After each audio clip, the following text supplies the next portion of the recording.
Hello everybody, this is Mr. Rob and welcome back to another episode of the Athletics franchise here on MLB The Show 24, where today we're going to have the 13th edition of Down on the Farm, where we take a look at some prospects in the minors as well as highlight a couple of games. So if you're excited for this one, make sure you drop a like and subscribe down below, especially if you want more franchise content. Now we'll start the episode off in Double-A with the Midland Rockhounds, who sit 3-3, and if you actually look at the rank, they're the best team it looks like in Double-A.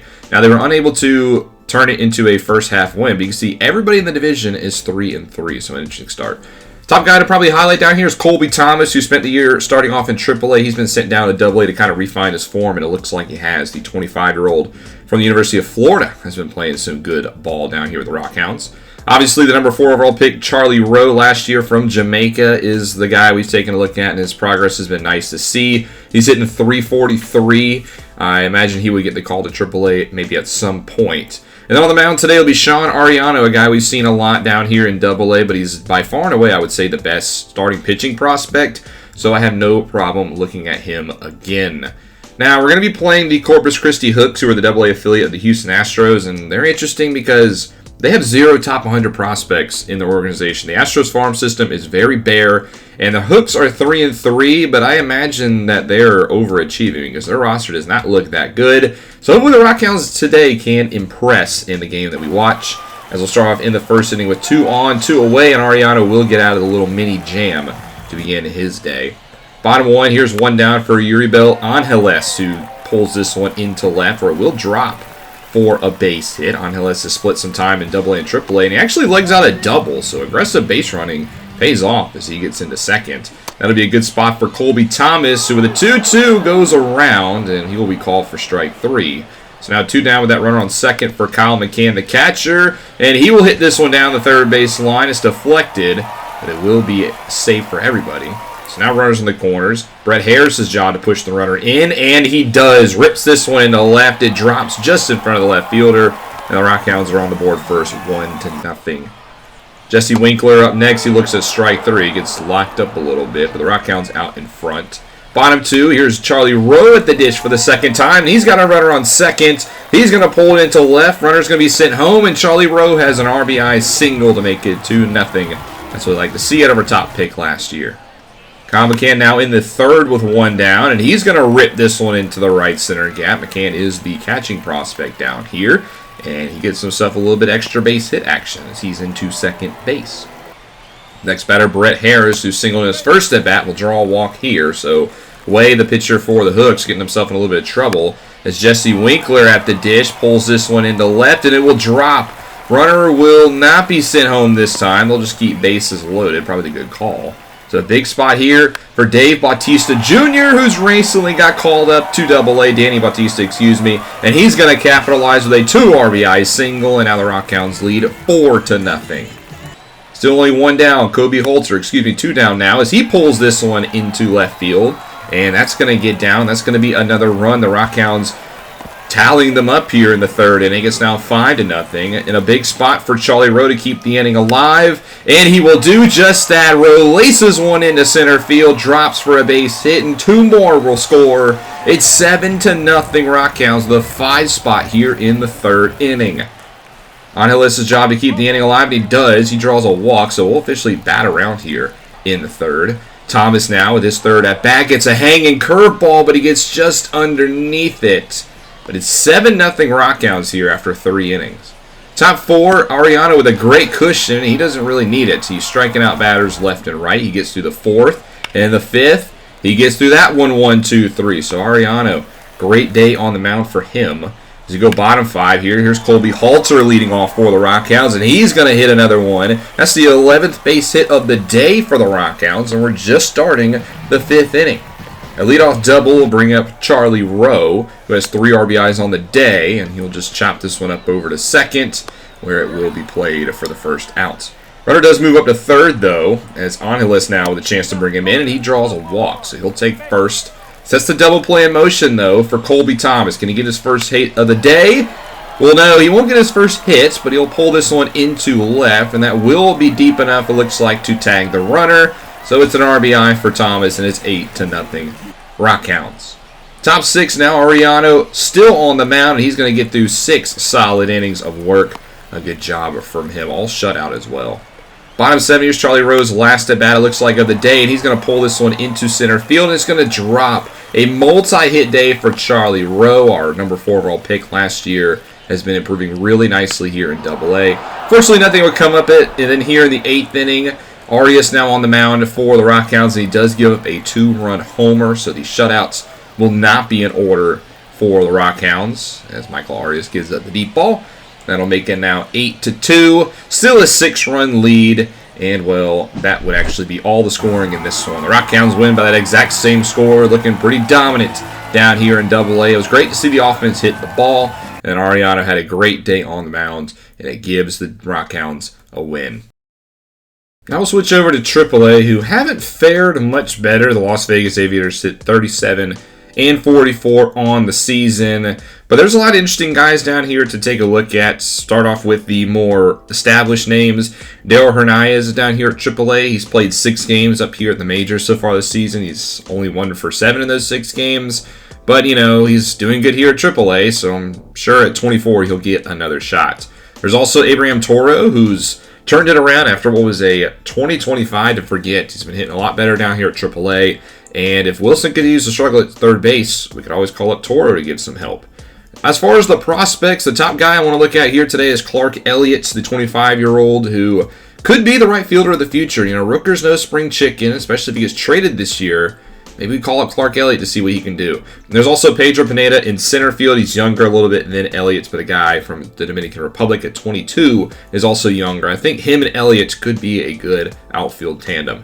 On the mound for the Aviators today will be Hogan Harris. He had a pretty good AAA Major League last year, but he sat here in AAA this year and he's played pretty good. So I think Hogan Harris could be ready for another chance at the majors. And then another guy I want to look at we won't see on the mound today is Steven Echevarria, the 20-year-old from New Jersey, who's played really well down here at AAA. And the way our pitching staff's been in the majors, why not give him a shot? So we'll have to keep an eye on him in the coming weeks. Now, the Mariners are the AAA affiliate of the Rainers who we played today, and they actually do have some good prospects down here. Third baseman Alan Carpenter, the 13th best overall prospect in baseball. He was their 4th-round pick last year. And then their 2nd-round pick last year, Jeff Stewart, is the 16th best prospect in baseball at the age of 18.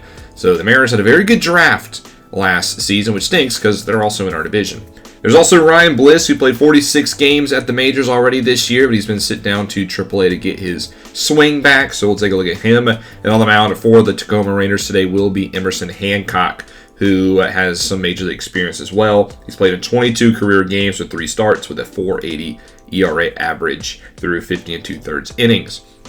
So here we go to Las Vegas Ballpark, the future home city of our Athletics, as the 37-44 Aviators will play host to the 42-39 Rainers, as Hogan Harris and the team will take the mound first. Starting off in the first inning, here's Jeff Stewart with his first at bat. Both prospects, I meant to say, for the Rainers are also hitting insanely high. Stewart's hitting over 400, which he grounds out. Then Carpenter's hitting 394, so that they continue to hit like that.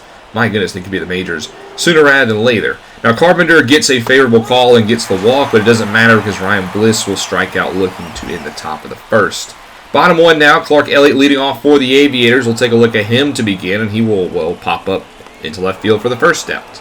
The 2-hole is Darell Hernandez, and he will chop this one over to third, which will be fielded and thrown out by Alan Carpenter. Well, how about Pedro Pineda?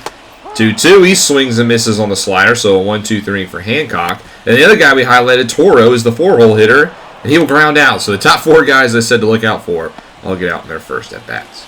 Good top 4. Hogan Harris on the other side is having a great day, as in the 4th, here's Ryan Bliss, who will bloop this one in the right field, and that'll actually be the first hit of the day for the Tacoma Rainiers.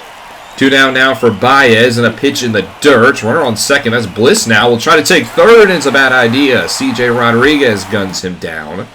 So now bottom 4, or 2 down, here's Pedro Pineda hitting one through the infield. And that'll actually be the first hit for the Aviators today. So both offenses quiet for these teams.